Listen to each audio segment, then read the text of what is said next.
ಬೆಳಿಗ್ಗೆ ರೂಮಿಂದ ಹೊರಟು ಬಂದು ಡೀಸೆಲ್ ಹಾಕ್ಸ್ಕೊಂಡು ಹೈವೇಲಿ ಒಂದು 50-60 ಕಿಲೋಮೀಟ್ರ್ ಗಾಡಿ ಓಡಿಸ್ಕೊಂಡು ಬಂದು ಮುಂದೆಗಡೆ ತಿಂಡಿ ಮಾಡೋಣ ಅಂತ ಒಂದು ಕಡೆ ಸೈಡ್ಗೆ ಹಾಕ್ತು. ಅಲ್ಲಿ ನಮ್ಮ ಬಸವರಾಜಣ್ಣ, ನಮ್ಮ ಮನಿ ಬ್ರದರು ಮತ್ತು ವೆಂಕಟೇಶ್ ಬ್ರದರು ಎಲ್ಲ ಸೇರ್ಕೊಂಡು ಈರುಳ್ಳಿ, ಟೊಮೊಟೊ, ಮೆಣಸಿನ್ಕಾಯಿ ಎಲ್ಲ ಬಿಡಿಸ್ಕೊಂಡು ಟೊಮೊಟೊ ಬಾತ್ ಮಾಡೋಣ ಅಂತೇಳಿ ಟೊಮೊಟೊ ಬಾತ್ ಮಾಡ್ತಾಯಿದ್ದೀವಿ. ಸಾಸಿವೆ, ಈರುಳ್ಳಿ, ಕಡಲೆ ಬೀಜ, ಕರಿಬೇವಿನ ಸೊಪ್ಪು, ಮಸಾಲೆ, ಟೊಮೊಟೊ ಎಲ್ಲ ಹಾಕಿ ಫ್ರೈ ಹಾಕಿ ನೀರು ಹಾಕ್ಬಿಟ್ಟು ನಮ್ಮ ಕೆಂಪಣ್ಣ ಫ್ರೀಯಾಗಿತ್ತು, ನೀರಿತ್ತು ಅಂದ್ಬಿಟ್ಟು ಗಾಡಿ ಕ್ಲೀನ್ ಮಾಡೋಣ ಅಂತ ಹೋಗಿ ಮಾಡ್ತಾಯಿದ್ರು.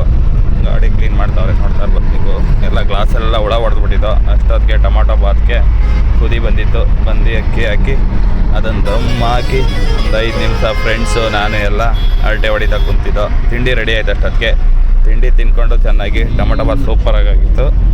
ಕಾಫಿ ಕುಡ್ಕೊಂಡು ಗಾಡಿಗೆ ಪ್ಯಾಕ್ ಎಲ್ಲ ಮಾಡಿಕೊಂಡು ಲಗೇಜ್ ಎಲ್ಲ ಅಲ್ಲಿಂದ ತಿರ್ಗಾ ಹೊರಟಿದ್ದೀವಿ ಇವಾಗ.